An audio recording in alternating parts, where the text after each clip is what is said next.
이건 정말 믿기 힘든 이야기입니다. 북한과 단 40km 거리, 세계에서 가장 위험한 수도라 불렸던 서울. 그런데 미군 전문가가 직접 확인한 결과 예상과는 완전히 다른 충격적인 실체가 드러났습니다.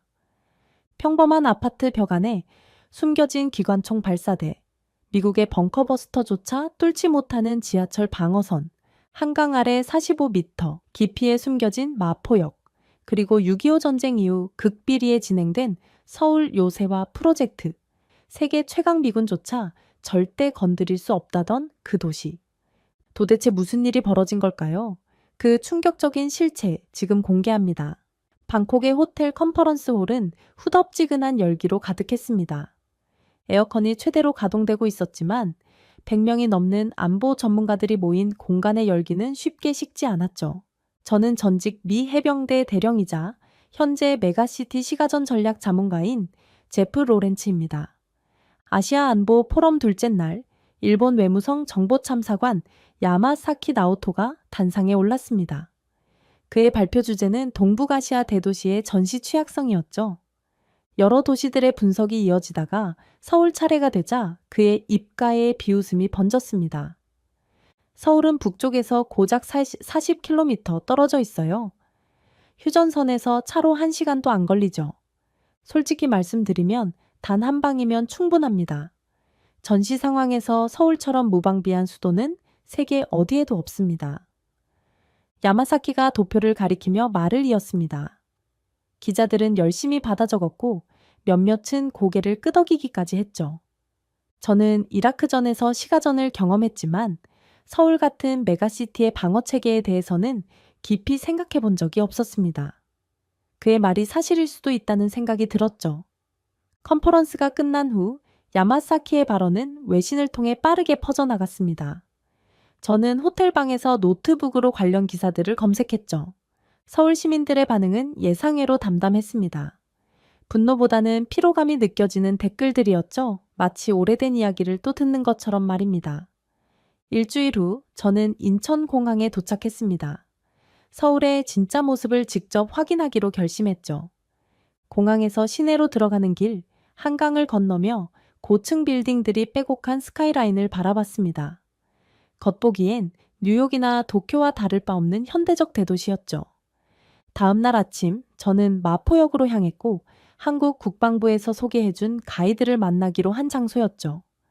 에스컬레이터를 타고 내려가는데 깊이가 예상보다 깊었습니다. 한참을 내려가자 마침내 승강장이 나타났죠. 제프 로렌츠 박사님이시죠? 저는 전 국방부 전략기획실장 서인호입니다. 백발이 희끗한 노신사가 악수를 청했습니다. 그의 눈빛에는 오랜 경험에서 나오는 깊이가 있었죠. 이곳이 지하 45m입니다. 일반적인 지하철역보다 훨씬 깊죠. 이유가 있습니다. 서인호 실장은 벽면을 가리켰습니다. 두꺼운 콘크리트 구조물이 보였죠. 서울 지하철 대부분이 민간 방공호 역할을 합니다. 6.25의 교훈이죠. 이 도시 전체에 3253가에 2 이상의 방공호가 있고 대부분 지하철역과 연계돼 있습니다. 저는 천장을 올려다 봤습니다. 미군 기준으로도 상당한 방호력을 갖춘 구조였죠. 벙커버스터 폭탄도 이 깊이는 뚫기 어려울 것 같았습니다. 지하철을 타고 시청역으로 이동하는 동안 서 실장은 2003년에 있었던 특이한 사건을 들려줬습니다. 롯데호텔 지붕에 설치된 방공포가 실수로 17발을 발사한 적이 있습니다. 다행히 인명피해는 없었지만 이 사건으로 하나가 드러났죠. 서울에선 호텔 지붕도 전투 자산입니다. 평범해 보이는 일상 속에 군사적 대비가 숨어 있다는 사실이 놀라웠습니다. 야마사키가 말한 무방비 도시와는 전혀 다른 모습이었죠.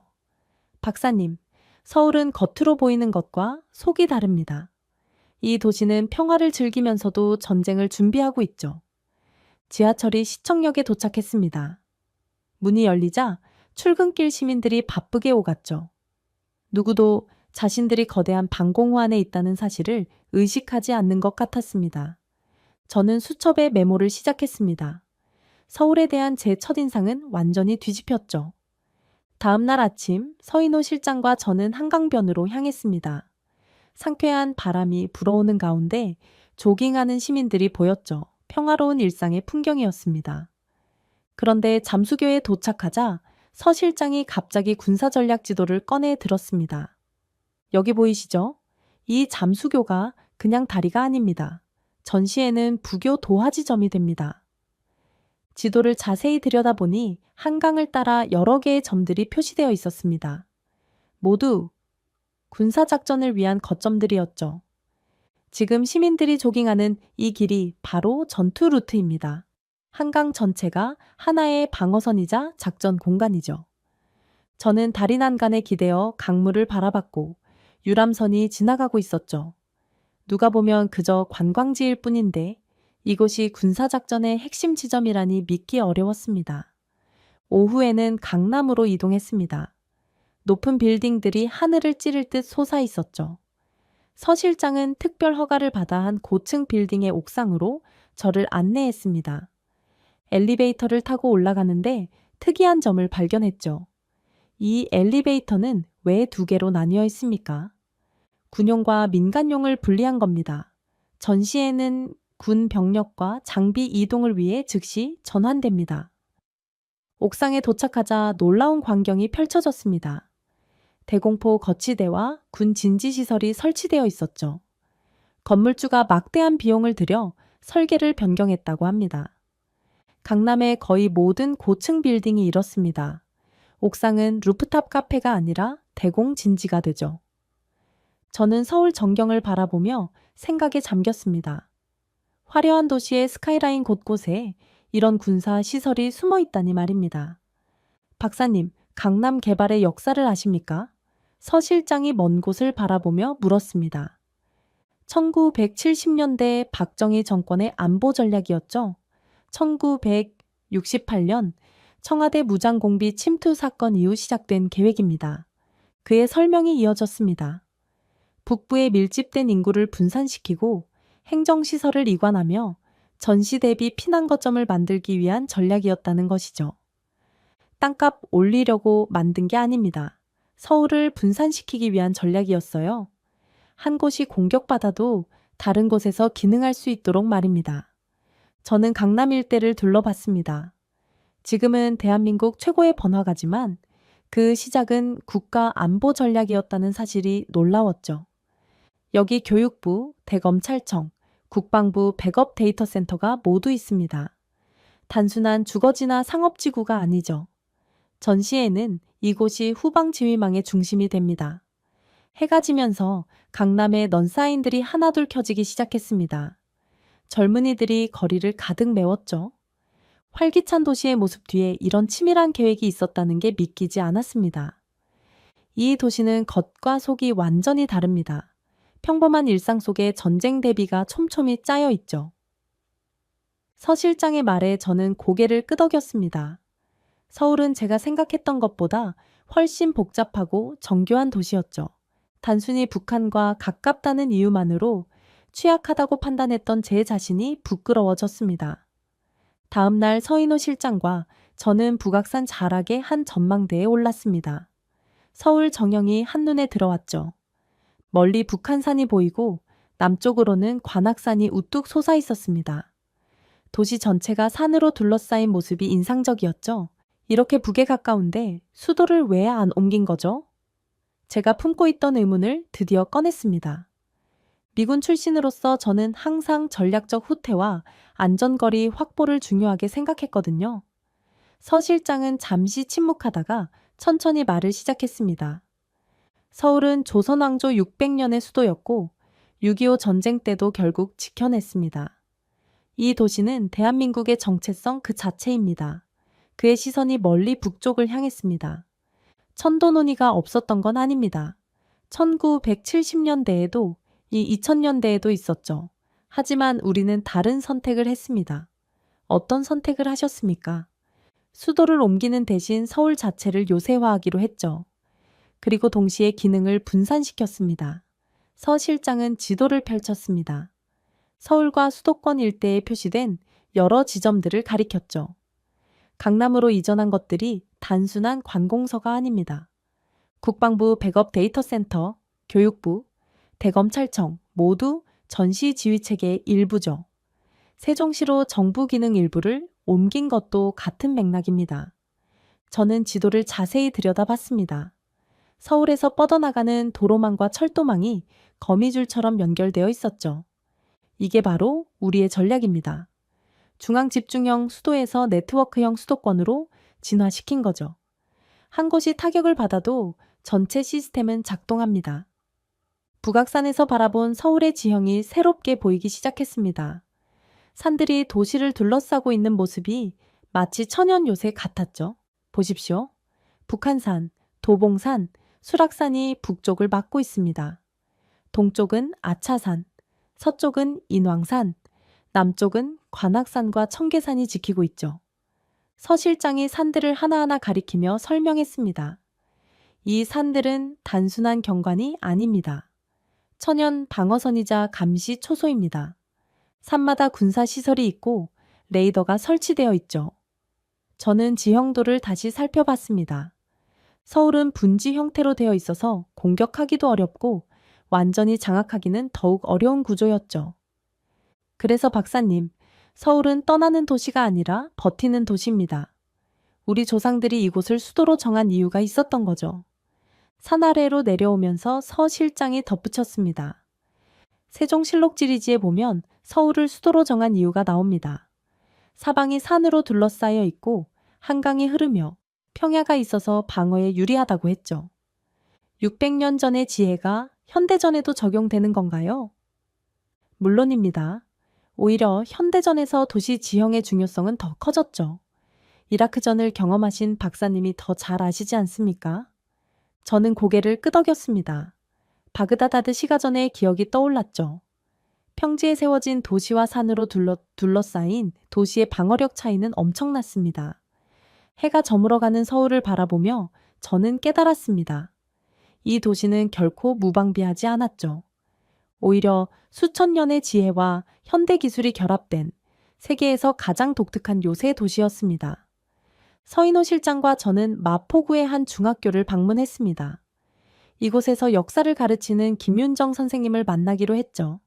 52세의 그녀는 평범한 시민이자 교사로서 서울의 위기 순간들을 직접 겪은 분이었습니다. 교무실에서 김 선생님이 우리를 맞이했습니다. 2015년 8월이었죠. DMZ에서 북한이 설치한 지뢰가 폭발해서 우리 병사 2명이 다쳤습니다. 김 선생님이 당시를 회상하며 말문을 열었습니다. 정부는 즉각 대북 확성기 방송을 재개했어요. 11년 만의 일이었죠. 그러자 북한이 준전시 상태를 선포했습니다. 저는 당시 미국 언론들이 한반도 전쟁 위기를 대서특필했던 것을 기억해냈습니다. 하지만 정작 서울 시민들의 반응은 어땠을까요? 김 선생님은 창밖을 바라보며 이야기를 이어갔습니다. 물론 긴장했죠. 하지만 출근도 하고 아이들도 학교에 왔어요. 다만 집에 물과 라면을 좀 더 쟁여뒀을 뿐이죠. 서인호 실장이 고개를 끄덕이며 덧붙였습니다. 2017년은 더 심각했습니다. 북한이 ICBM을 쏘아 올렸죠. 미국이 비원비 전략 폭격기를 한반도에 전개시켰고 한밤중에 군사분계선 바로 위를 비행했습니다. 그때의 긴장감을 저도 기억합니다. 워싱턴에서는 북한 선제 타격론까지 나왔었죠. 그해 가을 매장에서 생수와 즉석밥이 동났어요. 스팸 같은 통조림도 품귀였죠. 하지만 아무도 패닉에 빠지진 않았습니다. 김 선생님이 잔잔히 미소 지으며 말했습니다. 오히려 서로 양보하면서 물건을 나눠 샀어요. 이웃집 할머니께 물 한 박스 갖다 드리고 옆집에서는 라면을 나눠주셨죠. 위기일수록 더 뭉쳤던 것 같아요. 저는 메모장에 기록했습니다. 전쟁의 공포 앞에서도 질서를 유지하는 시민들의 모습이 인상적이었죠. 선생님, 솔직히 무섭지 않으셨습니까? 제가 조심스럽게 물었습니다. 무섭죠. 어떻게 안 무섭겠어요. 하지만 무서워서 도망갈 곳도 없고 도망간다고 해결될 일도 아니잖아요. 김 선생님이 찻잔을 내려놓으며 말을 이었습니다. 서울은 두렵지만 무너지지 않습니다. 우리가 여기서 살아온 게 하루 이틀이 아니에요. 전쟁을 겪은 부모님 세대부터 지금까지 늘 이런 긴장 속에서 살아왔죠. 교실로 돌아가는 김 선생님의 뒷모습을 보며 저는 깨달았습니다. 서울의 진짜 힘은 첨단 방어 시스템이나 군사 시설만이 아니었죠. 위기 앞에서도 일상을 지키려는 시민들의 강인함이 이 도시의 진정한 방어막이었습니다. 학교를 나오면서 서 실장이 말했습니다. 이게 서울입니다. 두려움을 안고 살지만 그 두려움에 지배당하지 않죠. 북한도 이거랍니다. 서울 시민들을 무너뜨릴 수 없다는 것을요. 저는 고개를 끄덕였습니다. 전쟁 직전의 상황에서도 흔들리지 않는 이 도시의 모습은 어떤 첨단 무기보다도 강력한 억지력이었죠. 서인호 실장의 안내로 저는 용산에 있는 한미연합사령부 자료실을 방문했습니다. 특별 허가를 받아 미군의 메가시티 전투 분석 보고서를 열람할 수 있었죠. 컴퓨터 화면에 뜬 문서를 보자마자 저는 놀라움을 감출 수 없었습니다. 서울 같은 메가시티에서는 소대급 병력 투입도 전면적인 지원 없이는 불가능합니다. 보고서의 첫 문장이었습니다. 이라크전에서 시가전을 경험한 저로서도 충격적인 내용이었죠. 서울의 복잡한 도시 구조가 상세히 분석되어 있었습니다. 서 실장이 화면을 가리키며 설명했습니다. 보십시오.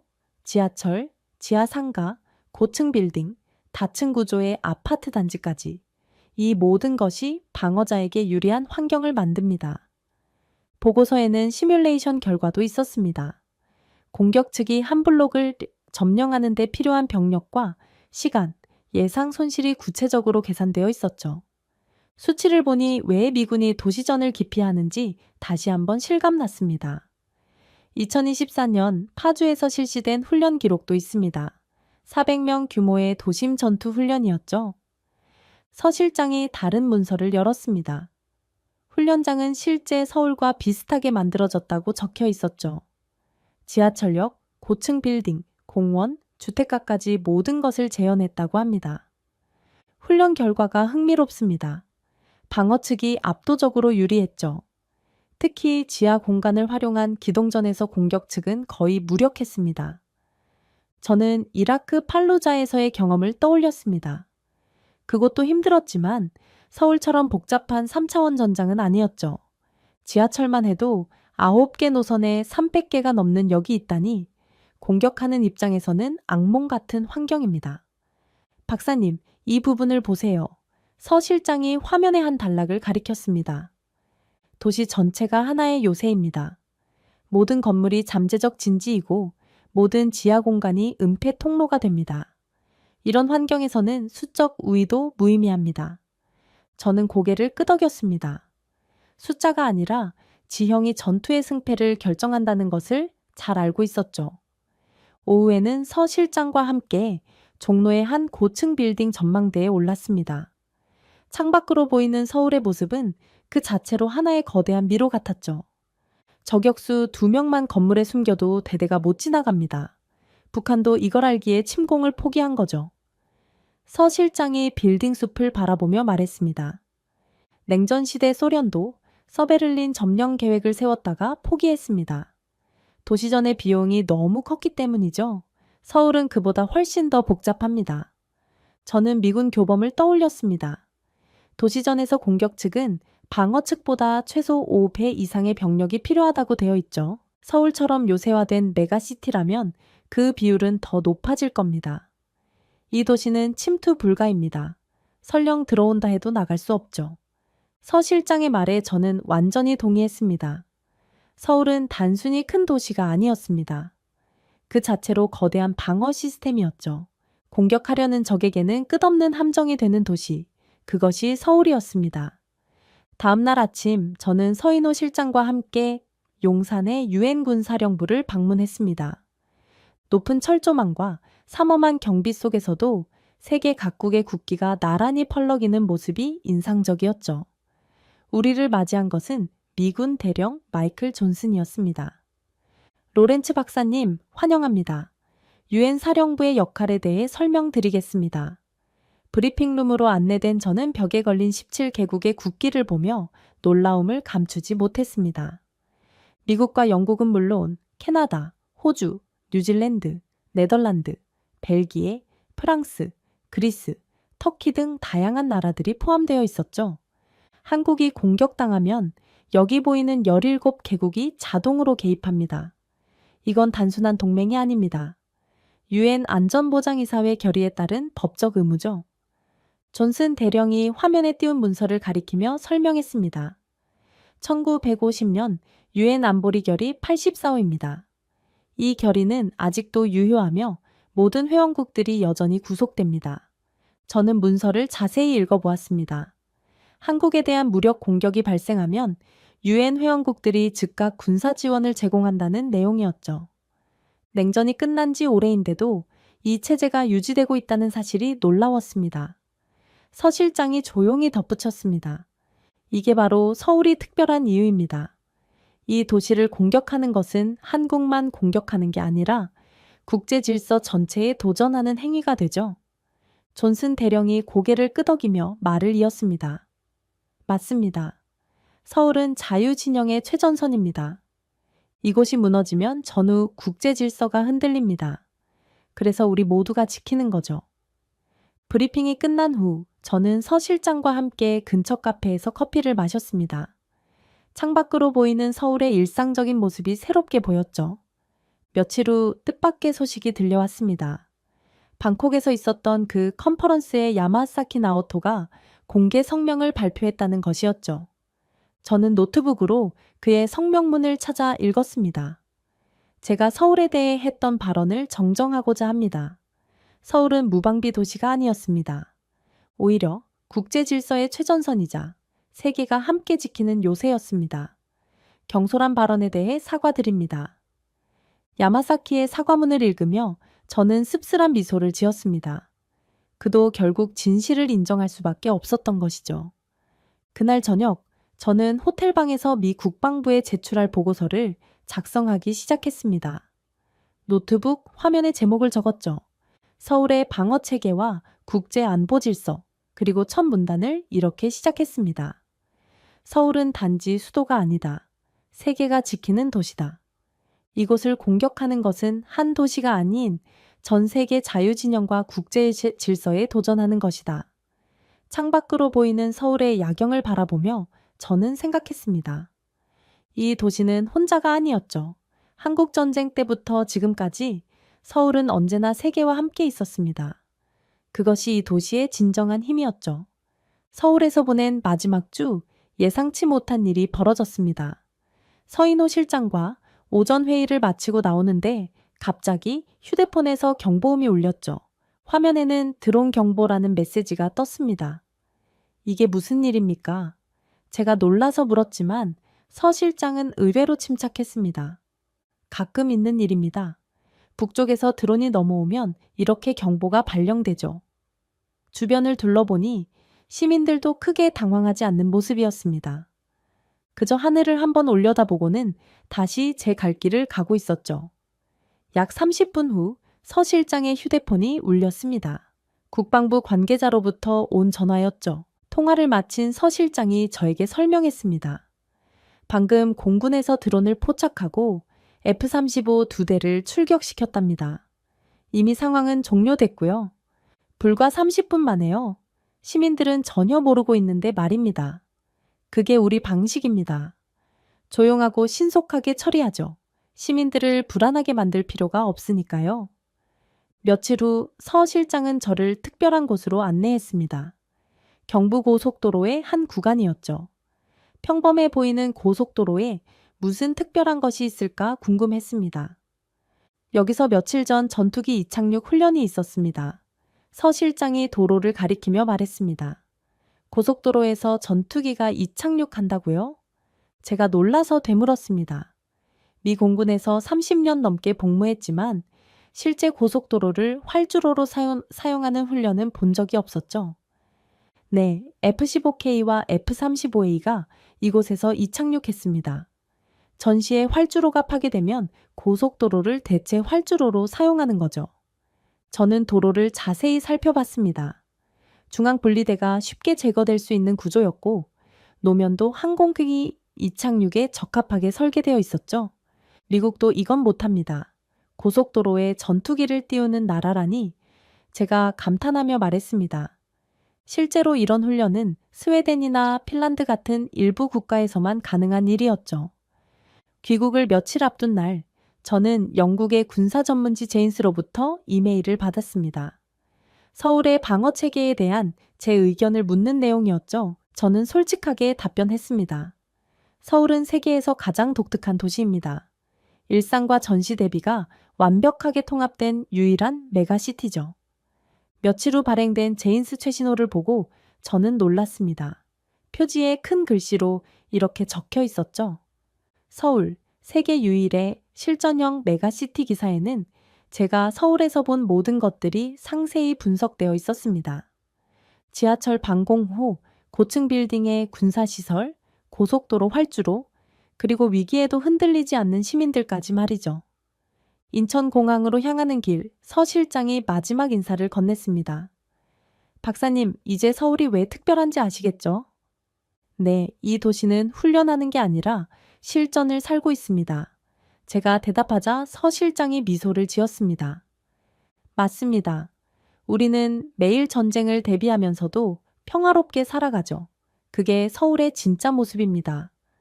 비행기가 이륙하면서 창밖으로 서울이 멀어져 갔습니다. 저는 깨달았죠. 이 도시는 단순한 수도가 아니라 인류 역사상 가장 정교한 생존 시스템이었다는 것을 말입니다. 귀국을 하루 앞둔 날, 서인호 실장은 저를 다시 김윤정 선생님의 학교로 안내했습니다. 이번에는 특별한 수업을 참관하기 위해서였죠. 교실 앞쪽 칠판에는 민방위와 우리의 역할이라고 적혀 있었습니다. 김 선생님이 학생들 앞에 서서 질문을 던졌습니다. 여러분, 서울은 누가 지킬까요? 한 학생이 손을 들었습니다. 군인들이요? 맞아요. 하지만 그게 전부일까요? 다른 학생이 대답했습니다. 경찰이랑 소방관도요? 김 선생님이 미소를 지으며 고개를 저었습니다. 물론 그분들도 중요하죠. 하지만 진짜 정답은 무엇일까요? 교실이 잠시 조용해졌습니다. 그러자 한 여학생이 조심스럽게 손을 들었죠. 우리요? 시민이요. 김 선생님의 얼굴에 환한 미소가 번졌습니다. 정답입니다. 서울을 지키는 건 바로 우리 모두예요. 부모님들은 예비군 훈련을 받고 민방위 훈련에 참여하시죠. 여러분도 곧 그 일원이 될 거예요. 수업을 지켜보던 저는 깊은 인상을 받았습니다. 미국에서는 국방을 전문가의 영역으로만 생각하는데 여기서는 모든 시민이 방어 체계의 일부였죠. 수업이 끝난 후 저는 서 실장과 학교 운동장 벤치에 앉았습니다. 아이들이 뛰어노는 모습을 보며 그가 말했죠. 박사님, 이제 아시겠습니까? 서울의 진짜 방어막이 무엇인지 말입니다. 예비군 제도 말씀이십니까? 그것도 있지만 더 근본적인 것이죠. 이 도시를 자신의 삶터로 여기는 사람들의 의지입니다. 저는 고개를 끄덕였습니다. 한국의 병역 제도에 대해서는 알고 있었지만 이렇게 깊이 생각해 본 적은 없었죠. 이 나라는 병사가 아니라 시민이 무장돼 있군요. 제가 감탄하며 말했습니다. 맞습니다. 성인 남성 대부분이 군사훈련을 받았고 예비군으로 편성되어 있죠. 여기에 민방위 조직까지 더하면 서울 전체가 하나의 거대한 방어 조직입니다. 오후에는 동네 민방위 훈련을 참관했습니다. 사이렌이 울리자 상점 주인들과 회사원들이 질서정연하게 대피소로 이동했죠. 누구도 당황하지 않았고 모두가 자신의 역할을 정확히 알고 있었습니다. 훈련을 지켜보던 한 할머니가 저희에게 다가왔습니다. 외국분이신가 봐요. 우리 동네 구경 오셨어요? 서 실장이 제 신분을 설명하자 할머니가 웃으며 말했습니다. 아이고, 미국에서 오셨구나. 우리가 이런 훈련하는 거 이상하게 보일 수도 있겠네요. 하지만 이게 우리 일상이에요. 6.25 때부터 지금까지 늘 이렇게 살아왔죠. 그날 저녁, 호텔로 돌아온 저는 마지막 보고서를 작성하기 시작했습니다. 노트북 화면의 마지막 단락을 쓰면서 지난 2주간의 경험이 주마등처럼 스쳐 지나갔죠. 서울의 방어 체계는 단순히 군사적 하드웨어나 인프라만을 의미하지 않는다. 진정한 방어력은 이 도시에 사는 사람들에게서 나온다. 예비군, 민방위, 그리고 위기 속에서도 일상을 지키려는 시민들의 의지가 서울을 난공불락의 요새로 만든다. 그리고 보고서의 마지막 문장을 이렇게 적었습니다. 서울은 무너지지 않는다. 왜냐하면 그 도시는 사람이 지키니까. 다음 날 아침 인천공항으로 가는 차 안에서 서 실장이 물었습니다. 박사님, 이제 서울에 대해 어떻게 생각하십니까? 저는 창밖으로 스쳐 지나가는 서울의 아침 풍경을 바라보며 대답했습니다. 이 도시는 살아있는 요새입니다. 그리고 그 심장은 바로 시민들이죠. 서 실장이 만족스러운 미소를 지었습니다. 저는 이제야 진정으로 서울을 이해하게 된 것 같았습니다. 자, 오늘의 이야기는 여기까지입니다. 오늘 우리는 세계가 오해했던 서울의 진짜 모습을 함께 살펴봤습니다. 북한과 가장 가까운 위험한 도시가 아니라 세계에서 가장 정교한 방어 시스템을 갖춘 난공불락의 요새였습니다. 그리고 그 요새를 완성시킨 건 첨단 무기가 아닌 매일을 살아내는 서울 시민들의 굳건한 의지였습니다. 앞으로도 세계를 놀라게 할 대한민국의 저력, 그 깊은 이야기들을 계속 전해드리겠습니다. 지금까지 우인스의 수진이었습니다. 오늘도 끝까지 함께 해주셔서 정말 감사합니다. 당신만의 해외 감동 이야기가 늘 당신 곁에서 따뜻한 순간으로 남길 바랍니다. 다음에도 따뜻한 이야기로 다시 찾아올게요. 수진이랑 우인스 다음에도 함께해요. 오늘도 행복한 하루 되세요. 사랑합니다.